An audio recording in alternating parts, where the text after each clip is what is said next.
నమస్కారం. కేనీ న్యూస్కి స్వాగతం. తాళం వేసిన ఇంట్లో చొరబడిన దుండగులు 40 తులాల బంగారం, 8 కిలోల వెండితో పాటు 1 లక్ష నగదును ఎత్తుకెళ్లారు. ఈ సంఘటన కామారెడ్డి జిల్లా కేంద్రంలోని విద్యానగర్లో చోటు చేసుకుంది. కాగా ఇటీవల కామారెడ్డి పరిసర ప్రాంతాల్లో వరుస చోరీలు జరుగుతుండటంతో స్థానికులు భయాందోళనకు గురవుతున్నారు. కామారెడ్డి జిల్లా కేంద్రంలోని విద్యానగర్ కాలనీలో ఆదివారం అర్ధరాత్రి జరిగిన భారీ చోరీ కలకలం సృష్టించింది. రాజంపేట ఎంపీడీఓగా విధులు నిర్వహిస్తున్న బాలకృష్ణ నివాసంలో దుండగులు చొరబడి భారీ మొత్తంలో నగదు, బంగారు ఆభరణాలు దోచుకెళ్లారు. బాధితులు తెలిపిన వివరాల ప్రకారం విద్యానగర్ కాలనీ జన్మభూమి రోడ్డులోని శ్రీ సాయి అపార్ట్మెంట్లో నివాసం ఉంటున్న ఎంపీడీఓ బాలకృష్ణ కుటుంబ సభ్యులు వైద్య పరీక్షల నిమిత్తం శనివారం హైదరాబాద్ కు వెళ్లారు. తాళం వేసి ఉన్న ఇంటిని లక్ష్యంగా చేసుకున్న దొంగలు ప్రధాన ద్వారం ద్వారా తాళాలు పగలగొట్టి లోపలికి ప్రవేశించారు. బీరువాలో భద్రపరిచిన సుమారు 40 తులాల బంగారం, సుమారు 8 కిలోల వెండి వస్తువులతో పాటు 1 లక్ష నగదును అపహరించుకుపోయారు. సోమవారం ఉదయం తాళాలు పగలగొట్టి ఉండడాన్ని గమనించిన స్థానికులు, బాధితులు పోలీసులకు సమాచారం అందించారు. సమాచారం అందుకున్న పట్టణ సీఐ నరహరి సిబ్బందితో కలిసి ఘటనా స్థలానికి చేరుకున్నారు. క్లోజ్ టీమ్ నిపుణులు సంఘటనా స్థలంలో కీలక ఆధారాలు సేకరించారు. అపార్ట్మెంట్ పరిసరాల్లోని సీసీ కెమెరా దృశ్యాలను పోలీసులు విశ్లేషిస్తున్నారు. ఈ మేరకు కేసు నమోదు చేసి దర్యాప్తు చేస్తున్నామని పట్టణ సీఐ నరహరి తెలిపారు. త్వరలో నిందితులను పట్టుకుంటామని ధీమా వ్యక్తం చేశారు. వేసవి సెలవులు, పెళ్లిళ్ల సీజన్ దృష్ట్యా ప్రజలు అప్రమత్తంగా ఉండాలని, విలువైన నగలను ఇంట్లో ఉంచకుండా జాగ్రత్త వహించాలని సూచించారు.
ప్రజావాణిలో వచ్చిన దరఖాస్తులను పరిశీలించి అధికారులు వెంటనే చర్యలు తీసుకోవాలని కామారెడ్డి జిల్లా కలెక్టర్ ఆశీష్ సంగ్వాన్ అన్నారు.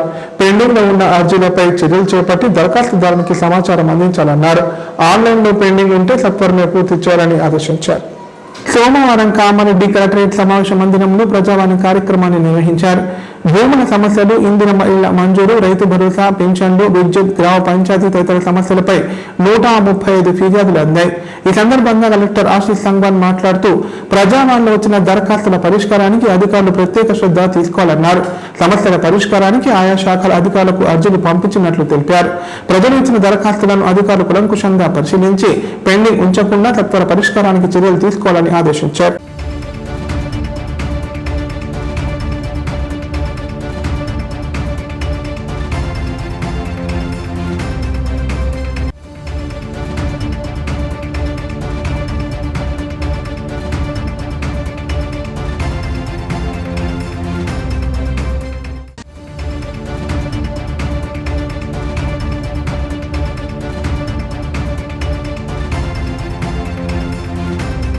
తన సొంత భూమిలో ఏర్పాటు చేసిన హోటల్ను తహసీల్దార్ ఎలాంటి ముందస్తు సమాచారం ఇవ్వకుండా బఫర్ జోన్ ఉందని పేర్కొంటూ కూల్చివేశారని సదాశివనగర్ మండల కేంద్రానికి చెందిన ప్రభాకర్ ప్రజావాణిలో ఫిర్యాదు చేశాడు.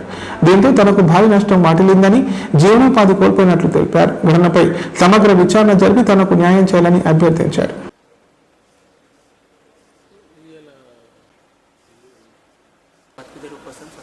సదాశివనగర్ మండలంలోని నేను గత 2016-17 సంవత్సరంలో ల్యాండ్ తీసుకొని సర్వే చేయించుకొని గవర్నమెంట్ సర్వే చేసుకుని గవర్నమెంట్ రిపోర్ట్ ప్రకారం గవర్నమెంట్ నిర్ణయించిన హద్దుల లోపలనే నేను ఉన్నాను. కానీ ఈ రోజున ఎంఆర్ఓ దౌర్జన్యంగా మాకు నోటీసులు ఇవ్వకుండా 3వ నెల 18వ తారీఖు నాడు వచ్చి బౌండరీ లోపలికి హద్దు లోపలికి వచ్చి హద్దులు వాతాడు. దాన్ని ప్రశ్నిస్తే నాకు నోటీసులు ఇచ్చి నా పట్టాభూమిలోని నిర్మించుకున్న 4 కన్వర్షన్ చేసుకొని నిర్మించుకున్న దాంట్లో ఆ హోటల్ను మొత్తం కూలగొట్టేస్తున్నాడు. దీనిపైన అధికారులు ఎటువంటి స్పందించడం లేదు. గత నేను 3-4 సంవత్సరాల నుంచి దరఖాస్తులు పిటిషన్లు ఇయ్యంగా కాలువ వారే తీశారు, వారే అద్దులు నిర్ణయించారు. ఇప్పుడు వారు నిర్ణయించిన హద్దులను వారే ధిక్కరించి నా పైన గుండాయిజం రౌడిజం చేసేసి నా హోటల్ను కూలగొడుతున్నారు. దానిపైన 10 మంది జీవితాలు ఆధారపడి ఉన్నాయి, 10 కుటుంబాలు ఆధారపడి ఉన్నాయి. ఇప్పుడు నా నోట్లే మన్ను వస్తున్నారు. వేసవి కాలంలో ప్రజలు అధికంగా నీరు, ద్రవ పదార్థాలు తీసుకోవడం చాలా అవసరమని కామారెడ్డి జిల్లా కలెక్టర్ ఆశీష్ సంగ్వాన్ అన్నారు. టీఎన్జీఎస్ సభ్యులు చేపట్టిన సేవా కార్యక్రమాలు అభినందనీయమని పేర్కొన్నారు. ఎండల తీవ్రత దృష్టిలో ఉంచుకొని ప్రజలకు ఉపశమనం కలిగించే ఉద్దేశంతో కామారెడ్డి కలెక్టరేట్ ప్రాంగణంలో టీఎన్జీఎస్ ఆధ్వర్యంలో ఏర్పాటు చేసిన అంబలి పంపిణీ కేంద్రం చలివేంద్రాన్ని జిల్లా కలెక్టర్ ఆశీష్ సంగ్వాన్ ప్రారంభించారు. సందర్భంగా కలెక్టర్ మాట్లాడుతూ ప్రతి సోమవారం ప్రజావాణి సందర్భంగా కలెక్టరేట్ కు వచ్చే ప్రజల కోసం అంబలి కేంద్రం, అలాగే రోజువారీగా వివిధ పనుల కోసం వచ్చే ప్రజల కోసం చలివేంద్రం ఏర్పాటు చేయడం జరిగిందన్నారు. వేసవి కాలంలో ప్రజలు అధికంగా నీరు, ద్రవ పదార్థాలు తీసుకోవడం చాలా అవసరమని చెప్పారు. ఈ తరహా సేవా కార్యక్రమాలు సమాజానికి ఎంతో ఉపయోగకరమని తెలిపారు. చలివేంద్రం, అంబలి కేంద్రం ఏర్పాటు చేయడానికి ప్రోత్సహిస్తున్న కలెక్టర్ అధికారులకు టీఎన్జీఎస్ తరఫున కృతజ్ఞతలు తెలియజేశారు.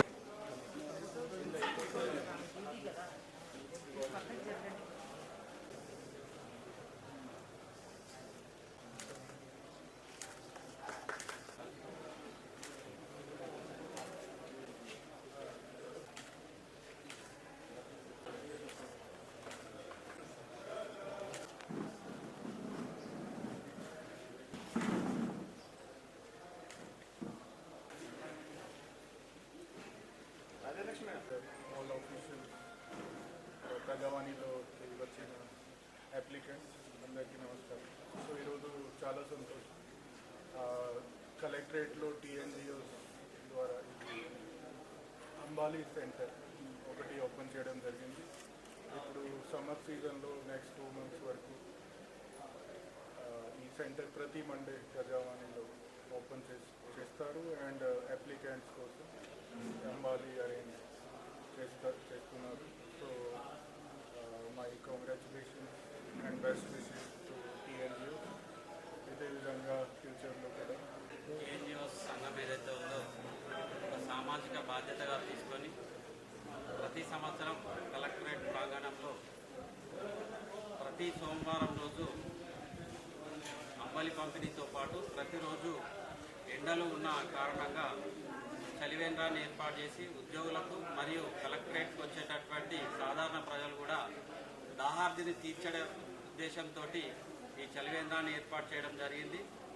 మండే రోజు ఏదైతే ఉందో ఆ రోజు ప్రివెన్స్ ఉంటుంది కాబట్టి ప్రజావాణి దానికోసం అంబలి ఏదైతే ఉందో అది ఒక మంచి ఫుడ్, సో దాన్ని కూడా కలెక్టరేట్కి వచ్చేటటువంటి ప్రజలకు అందుబాటులో ఉంచడం జరుగుతుంది. సంఘం ఉద్యోగుల హక్కులతో ప్రపంచ దేశాలకు ఆదర్శనీయమైన సనాతన ధర్మాన్ని కాపాడుకోవడం అందరి కర్తవ్యమని ఆర్ఎస్ఎస్ ప్రతినిధులు తెలిపారు. ప్రాచీన విలువలు, వేదాలు, యోగ, ధర్మ సూత్రాలను అర్థం చేసుకుని ఆచరించడం గొప్ప విషయమన్నారు. సత్యం, అహింస, నిస్వార్థ సేవ వంటి సద్గుణాలను అలవర్చుకోవాలని సూచించారు. కామారెడ్డి జిల్లా కేంద్రంలోని సరస్వతి శిశు మందిర్లో కాకతీయ బస్తీ హిందూ సమ్మేళనం నిర్వహించారు. ఈ సందర్భంగా జుక్కల్ పీఠాధిపతి గోపాల్ రామ్దాస్ మాట్లాడారు. ప్రపంచ దేశాలకు ఆదర్శనీయమైన మన సనాతన ధర్మాన్ని కాపాడుకోవడం మన అందరి కర్తవ్యమన్నారు. గోవులను రక్షించుకునేందుకు ప్రతి ఒక్కరు ముందుకు రావాలని కోరారు. చిన్నారులు, బాలికలు, మహిళలు, చివరకు వృద్ధులపై అఘాయిత్యాలకు పాల్పడిన వారిని కఠినంగా శిక్షించే చట్టాలు వచ్చే వరకు తమ పోరాటం ఆగదని చెప్పారు. ప్రతి ఒక్కరూ తమ దైనందిన జీవితంలో ధర్మాన్ని ఆచరిస్తూ భావితరాలకు అందించాలన్నారు. హిందూ సనాతన ధర్మాన్ని కాపాడుకోవడం ప్రతి హిందూ కనీస బాధ్యతగా గుర్తించాలన్నారు. ఐక్యమత్యంతో సనాతన ధర్మ పరిరక్షణలో ప్రతి ఒక్కరు భాగస్వాములు కావాలని కోరారు. సనాతన ధర్మాన్ని కాపాడుకోవడం ప్రతి హిందూ కనీస ధర్మమని, ఐక్యమత్యంతో దాన్ని కాపాడుకోవడానికి ముందుకు రావాలని చెప్పారు.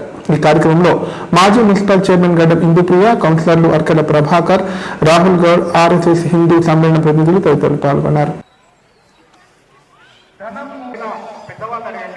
హిందూ ధర్మంలో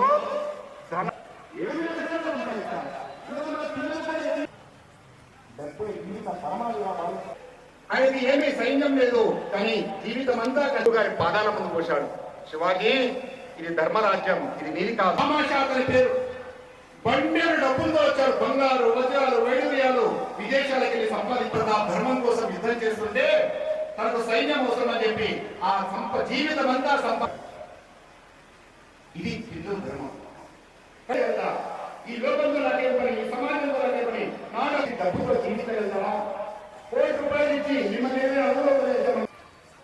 ఇక్కడ ధనం మూలం ఇదం జగత్ కాదు, ధర్మ మూలం ఇదం జగత్. మూడవది ఆత్మ. మనం మాత్రం ఇలా నమస్కారం చేస్తాం. కరోనా తర్వాత అందరూ దీన్ని నేర్చుకున్నారు. హిందూ ధర్మము ఆత్మ సర్వభూతాన్ని. ప్రపంచంలో మనిషి అంటే మూడే రూలారా, ఆత్మస్వరూపులారా, దైవాంత స్వరూపులారా అని సంబోధిస్తారు. మీలో నాలో ఒకే ఆత్మ ఉంది. ఏమని సంబోధిస్తాడు? ఓ పాపులారా, మీరంతా పాపులు. ఏసా ఉన్నాడా? లేడు. ఎట్టుంటాడు? 7 లోకాల పైన చెప్తాం. హిందూ ధర్మంలో మాత్రమే నీలో బాగుండేవి రాళ్ళే మనం కింద వేసుకొని తొక్కేవి రాళ్ళే. ఎందుకు ఆ విగ్రహాలను పూజిస్తున్నాం? ఆ విగ్రహంలో ప్రాణం పోసి ప్రాణ ప్రతిష్ఠ చేసి భగవంతునిగా మనం పూజిస్తున్నాము. ఈ ప్రాణాలని ఎవరు పోశారు? మనందరి ప్రాణాలని భగవంతుడు పోయలేదు. ఒకటి తల్లి వడి, రెండవది నేర్పించి కేవలం నాకు మాత్రమే కాదు సమాజానికి పంచాలి అనేటటువంటి దైవ. ఈరోజు పిల్లలకి ఏ సంస్కారం పెట్టేవాళ్ళం. నేను పెళ్లికి వెళ్ళాను 20 ఏళ్ళ కింద. ఓ పిల్లవాడు, చిన్న పిల్లవాడు ఏదో పాడవాడు, దయ్యం ఎక్కాడున్నది, దయ్యం ఎక్కాడు, ఏంటిది ఏదో పాడమంట. చూడండి, ఒక తండ్రి సరి చేసే పాఠన ఇది. దేశంలోనే వ్యక్తుల నిర్మాణం కోసం పనిచేస్తుంది. సంఘానికి హింసపడ్డ విషయం సంస్కరించబడాలి. భగవద్గీతలో చెప్పారు, ఉద్ధరించుకోవాలి. ఈ సమాజంలో అనేక అత్యంత యువశక్తి కలిగిన ఒకే ఒక దేశం భారతదేశం. చైనాలో లేరు, అమెరికాలో లేరు, జపాన్లో లేరు, ప్రపంచంలో ఏ దేశంలో కూడా యువత లేరు. యువశక్తి కలిగిన ఏకైక దేశం భారతదేశం. కానీ యువశక్తి శక్తివంతంగా ఉందా? పోనీ ఈ సంస్కారాలు పోనీ కనీసం వాడిని మంచి శక్తివంతుడిగా, ఆరోగ్యవంతుడిగా తయారు చేస్తున్నామా? లేదు. ఈరోజు బలహీనమైన ప్రాణిగా తయారు చేస్తున్నాం. దేశంలో ప్రతి సంవత్సరము ప్రభుత్వ లెక్క ప్రకారం ఒక 5 లక్షలు 6 లక్షల వరకు ఆత్మహత్యలు జరుగుతున్నాయి. ఒక గణాంకాలు రాశారు, ఒక 30-40 ఏళ్ల క్రితము ఆత్మహత్య చేసుకునే వాళ్ళు ఎవరంటే ముసలోళ్ళు. ఏమీ చేతగాక, వైద్యం లేక, ఎందుకు ఈ బతుకొని ఆత్మహత్య చేసుకున్నారు. ఇప్పుడు వాళ్ళు ఎవరు చదువుకోలేరు, ఆత్మహత్య చేసుకుంటారు. ఎందుకంటే వైద్యం పెరిగింది, అన్ని పెరిగాయి. ఈరోజు ఎవరు ఆత్మహత్య చేసుకుంటారు? 25-30 ఏళ్ల లోపు ఉన్నటువంటి యువత, 18 ఏళ్ల లోపు ఉన్న యువత. ఎందుకు చేసుకుంటారో వాళ్ళకే తెలియదు. సెల్ ఫోన్ కొనిలేదని ఆత్మహత్య, బైక్ కొనిలేదని ఆత్మహత్య, మార్కులు తక్కువ వచ్చాయని ఆత్మహత్య. ఈ రోజు రిజల్ట్ వచ్చింది, ఎంతమంది చచ్చిపోయింటారు? ఈ రోజు సిల్లీది అసలు మనం ఆశ్చర్యపోతాం. పేపర్లో రోజు చూస్తుంటా, భార్య పుట్టింటికి వెళ్ళిందని భర్త ఆత్మహత్య. ఏమమ్మా, నీ కొడుకు ఇంకో భార్య దొరకదా? వాళ్ళు ఇంత బలహీనంగా పెంచుతున్నావా? మనిషిని శక్తివంతంగా చేయకపోతే ఎందుకు? కానీ కేవలం మగవాళ్ళే కాదు, అమ్మాయిలు కూడా వీర నారి ఝాన్సీ రాణి లాగా తయారు చేయాలి. కేవలం అబ్బాయిల గురించి నేను చెప్పడం లేదు. కానీ పిల్లలని దేశభక్తులుగా, ధర్మం పట్ల నిష్ట కలిగిన వాళ్ళగా, తన కుటుంబం పట్ల బాధ్యత కలిగిన వ్యక్తులుగా తయారు చేయాలి. ఈ విషయాలన్నీ ఈ సమాజం మర్చిపోయింది కాబట్టి 100 సంవత్సరాల క్రితము ఈ దేశంలో రాష్ట్రీయ స్వయం సేవక సంఘం ప్రారంభమైంది. డాక్టర్ హెడిగేవార్ కందకుర్తి వాళ్ళ పూర్వీకుల గ్రామంలో వారి స్ఫూర్తి మందిరాన్ని నిర్మాణం చేశాం. మనమంతా ఎప్పుడైనా వెళ్ళి దర్శించాలి. ఈ దేశంలో రాష్ట్రీయ స్వయం సేవక సంఘ్ ఎవరికో వ్యతిరేకంగా ప్రారంభం కాలేదు. కానీ ఒక దుష్ప్రచారం ఉంటుంది, ఆర్ఎస్ఎస్ అంటే ముస్లింలకు, క్రిస్టియన్లకు వ్యతిరేకమని. రాష్ట్రీయ స్వయం సేవక సంఘ్ దేశం కోసం, ధర్మం కోసం పనిచేస్తుంది. ఇప్పుడు ప్రకటనలు. నైపుణ్యతతో నిబద్ధత, ఆత్మీయతతో ఆనందం, ఒక్క స్పర్శతో భరోసా. అందుకే ఎంతో మందికి ఆసరా శ్వాస chest and allergy hospital. Kamareddy జిల్లాలోనే మొట్టమొదటి మరియు ఏకైక సూపర్ స్పెషాలిటీ ఛాతీ మరియు ఊపిరితిత్తుల వైద్య సేవలు 24/7 మన శ్వాస చెస్ట్ హాస్పిటల్లో. శ్వాస chest and allergy hospital. Doctor V Sai Krishna Rao, MBBS, MD, pulmonology, consultant, interventional pulmonologist. Asthma, గురక, సిఓపిడి, కోవిడ్, నిమోనియా, క్షయవ్యాధి, ఐఎల్డి, ఊపిరితిత్తుల క్యాన్సర్, అత్యవసర కేసులు 24 గంటలు చూడబడును. శ్వాస chest and allergy hospital. General emergency and critical care. పాత Jagruti hospital building, city neuro hospital దగ్గర, గోదాం రోడ్, కామారెడ్డి. కామారెడ్డి ప్రజలకు శుభవార్త. ఇకపై గుండె సంబంధ సమస్యల ట్రీట్మెంట్ కోసం నిజామాబాద్, హైదరాబాద్ లాంటి నగరాలకు వెళ్లాల్సిన పని లేదు. శ్రీ మెడికేర్ హాస్పిటల్ నందు అత్యుత్తమ కార్డియాలజీ సేవలు అందుబాటులో ఉన్నాయి. Angiogram, angioplasty, pacemaker, 2D echo, TMT మొదలగు సేవలను వైద్య రంగంలో అత్యుత్తమ అనుభవం కలిగిన డాక్టర్లు అందిస్తున్నారు. అంతేకాదు యూరాలజీ సర్వీసుల కోసం స్పెషలిస్ట్ డాక్టర్లు శ్రీ మెడికేర్ హాస్పిటల్లో అందుబాటులో ఉన్నారు. మా దగ్గర డయాలసిస్ సౌకర్యం ఉందని సగర్వంగా తెలియజేస్తున్నాం. మా ప్రత్యేకతలు: డయాలసిస్ సౌకర్యం, వెంటిలేటర్ సౌకర్యం, అధునాతన టెక్నాలజీతో కూడిన ఆపరేషన్ థియేటర్, 24/7 అంబులెన్స్ సర్వీసులు, ఎమర్జెన్సీ సేవలు. కామారెడ్డి జిల్లాలో ఎక్కడా లేని cath lab facility Sri Medicare హాస్పిటల్లో ఉంది. శ్రీ మెడికేర్ హాస్పిటల్ మా అడ్రస్ RNB బిల్డింగ్ ఎదురుగా NH44 రోడ్, కామారెడ్డి. తెలంగాణలో మొట్టమొదటిసారిగా అధునాతన పద్ధతిలో నరాల, మానసిక, sex, alcohol, fits treatment, AC intensive care unit ఇప్పుడు మన నిజామాబాద్ లో doctor B Keshavulu MD psychiatry, Osmania గారి ఆధ్వర్యంలో అన్ని సదుపాయాలు గల అత్యాధునిక అతిపెద్ద హాస్పిటల్ ప్రారంభించబడ్డది. నరాల బలహీనతలు, తలనొప్పి, ఫిట్స్, పళ్లు బిగపట్టడం, భయం, గుండెదడ, డిప్రెషన్, ఒంటరితనం, మంత్రాలు చేతబడి చేశారని అనుమానపడటం, వ్యతిరేకమైన ఆలోచనలు, తన గూర్చి మాట్లాడుకుంటున్నారని, చంపడానికి వస్తున్నారని భ్రమపడటం, ఆల్కహాల్ ను మాన్పించుటకు అడ్మిషన్స్ సౌకర్యం గల తెలంగాణలోనే అతిపెద్ద hospital doctor Keshavulu hospital, bus stand ఎదురుగా line, Khaleel Wadi, Nizamabad. Phone 08462255189. Shri Ganesha multi speciality hospital, ప్రసూతి, పిల్లల, సర్జికల్, జనరల్. మన కామారెడ్డిలో ప్రతిరోజు doctor A Shruti Reddy MBBS DGO gynaecologist గారిచే వైద్య సేవలు. Normal delivery, caesarean delivery, hysterectomy, tubectomy, painless labour, PCOD, హార్మోన్లకు సంబంధించిన సమస్యలు, అల్ట్రాసోనోగ్రఫీ స్కానింగ్ ద్వారా అత్యాధునిక వైద్య సేవలు అందించబడును. సంతానం లేని వారికి 50 పడకల ISO సర్టిఫైడ్ గల ఏకైక hospital life hospital Kamareddy. Aarogyasri, EHS మరియు అన్ని రకాల నగదు రహిత హెల్త్ ఇన్సూరెన్సులు గల ఏకైక హాస్పిటల్ లైఫ్ హాస్పిటల్.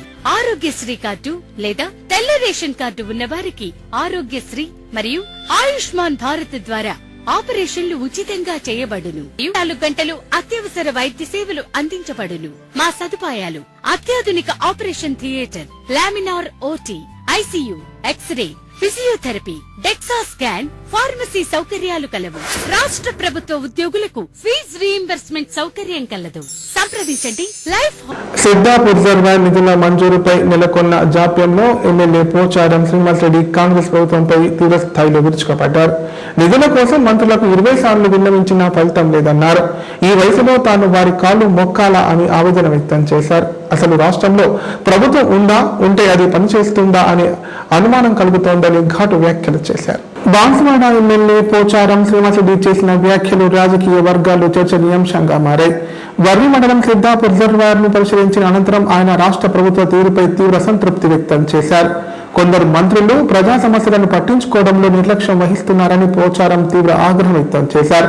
ప్రజా సమస్యల పరిష్కారానికి తాను మంత్రులకు ఫోన్ చేస్తే కూడా కనీస స్పందన లేకపోవడం ఆశ్చర్యంగా ఉందన్నారు.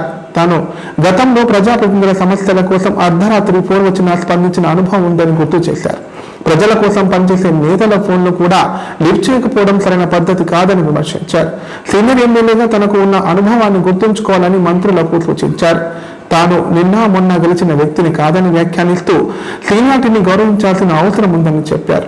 ప్రజా సమస్యలపై స్పందన లేకపోవడం వల్ల అభివృద్ధి పనులు ఆలస్యం అవుతున్నాయని పోచారం ఆవేదన వ్యక్తం చేశారు. ప్రజా సమస్యలు పెండింగ్ బిల్లులు, అధికారుల స్పందనపై పోచారం శ్రీనివాసరెడ్డి చేసిన విమర్శలు ప్రభుత్వ పాలనపై ప్రశ్నలు లేవనెత్తుతున్నాయి. అయితే ఈ అంశంపై మంత్రులు ఎలా స్పందిస్తారోనని రాజకీయ వర్గాల్లో ఆసక్తి నెలకొంది.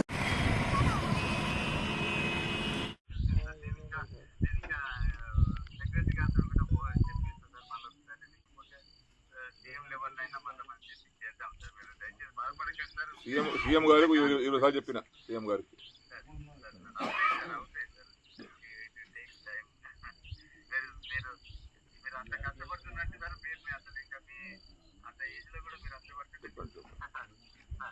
నేనేమో ఎందుగా అంటే మొండిగా ఒక ఇంతకెళ్ళి అడుగు బయట పెట్టేటప్పటికి ఏమన్నా కానీ సావని బతుకని నిర్ణయం తీసుకుందామని వచ్చిన యాక్చువల్ అయితే ఏమన్నా కానీ అనుకుని వచ్చిన ఏదన్నా కానీ ఫలితం దానిగా అట్లా నిర్ణయం గట్టిగా తీసుకుని వచ్చిన నేను ఎన్నిసార్లు చేయాలండి చేసిన ఫోటోలు లేపి మేము కొత్తసారి చూస్తున్నాండి. నేను మంత్రి చేసిన 20 ఏళ్ళు ఈ అమ్మ ఇట్లా ఫోన్ చేస్తే లేపుతుంటే రాత్రి 2 గంటలు లేపుతుంటే ఫోన్ నేను మరి ఎమ్మెల్యేల ఫోన్ లేపారండి వీళ్ళు. ఈ అమ్మ దరిద్రం పాడైపోయి మేము పనులేక చేస్తామండి. ఫోన్ ఏమన్నా మజాకు చేస్తామా తమాషాగా చేస్తామా ఏమన్నా? అందరిలా కూడా కాదు కదా. నేను నాకేమైనా స్వార్థం కోసం నాకు ఆ పైరు చేయి ఈ పైరు చేయి నాకు అదని చెప్తాం కాదు కదా. ప్రజల కోసం ఫోన్ చేస్తాను నేను. నాకు వచ్చినా కూడా వస్తాం. ఒకనాడు పోయేది ఒకటి పోతాం. ఇంకేమున్నది ఎప్పుడో పోయేది. ఇంత ఇట్లాంటి ప్రభుత్వంలో ఇట్లాంటి పరిస్థితుల్లో మా ఫోన్ లేకపోతే ఎవరు చెప్పుకోవాలి? శ్రీ గారు మేము ఎవరితో మాట్లాడాలి? మేము వాళ్ళు మొక్కన పోయిన సంగతి అమ్మ ఈ వయసులో పోయి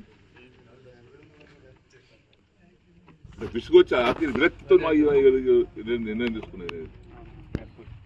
నేను ఇంటికి వెళ్ళి బయలుదేరేటప్పుడు చెప్పలేదు ఎవరికి. నేను ఇక్కడ ఉంటానే చదువుకుని వచ్చిన 5 ఏళ్ళ పని లేకపోతే తుమ్ము చేతి ములుస్తాయి. 12 కోట్లు శాంక్షన్ అయింది. పాపం వాడు చేసి 4 కోట్లు బిల్లు రావాలి. అడిగి బేజారు అయిపోయి వాడికి పని మనం కూడా వెళ్ళిపోయి ఇట్లా ఉంటుందండి.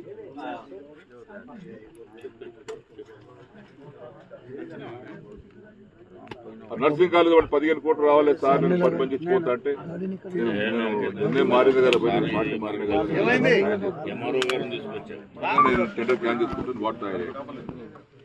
వాడిని బతుకున్నాడు నీకు ఎదుగురా నిన్ను ఇవన్నీ నిన్న మారింది కదా. అది నేను ఉంటా కదా ఏం పడంటే వాడు స్టార్ట్ చేసి రూపాయి లేదు. మా బిల్లు వస్తుంది ఏం చేయాల్సి ఏమనుకొని కట్టాలి సార్ వాడు అంటున్నాడు.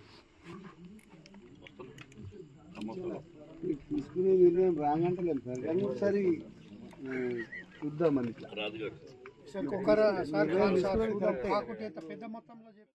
రాష్ట్ర వ్యాప్తంగా 10వ తరగతి వార్షిక పరీక్షలు కట్టుదిట్టమైన భద్రత మధ్య అత్యంత ప్రశాంతంగా ముగిశాయి. 2676 పైచిలుకు కేంద్రాల్లో సుమారు 5 లక్షలకు పైగా విద్యార్థులు పరీక్షలకు హాజరయ్యారు.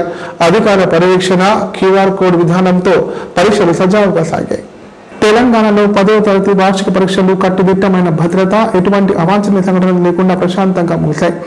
లక్షలాది మంది విద్యార్థులు ఉదయం 9:30 నుండి మధ్యాహ్నం 12:30 గంటల వరకు పరీక్షలకు హాజరయ్యారు. మొదటి రోజు 99% పైగా హాజరు నమోదైంది. గట్టి పోలీసు బందోబస్తు, సీసీ కెమెరాల నిఘా మధ్య పరీక్షలు జరిగాయి. విద్యార్థులు ఉత్సాహంగా గంట ముందే కేంద్రాలకు చేరుకున్నారు. సుమారు 5.8 లక్షల మంది విద్యార్థులు 2676 కేంద్రాల్లో పరీక్షలు రాశారు. పరీక్షలు ముగియడంతో విద్యార్థులు కేరింతలు కొడుతూ సందడి చేశారు. కేంద్రాల వద్ద పోలీసులు గట్టి బందోబస్తు నిర్వహించగా విద్యాశాఖ అధికారులు పర్యవేక్షించారు. చివరి పరీక్ష పూర్తి కాగానే విద్యార్థులు పరీక్షా కేంద్రాల వద్ద ఆనందంతో బయటకు వచ్చారు. కొంతకాలంగా పరీక్షల ఒత్తిడితో ఉన్న విద్యార్థులు పరీక్షలు ముగియడంతో ఉపశమనం పొందారు.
వార్తలు ఇంతటితో సమాప్తం. తిరిగి ప్రసారమయ్యే వార్తల్లో మళ్ళీ కలుద్దాం. అంతా సెలవు. నమస్కారం. చూస్తూనే ఉండండి K9.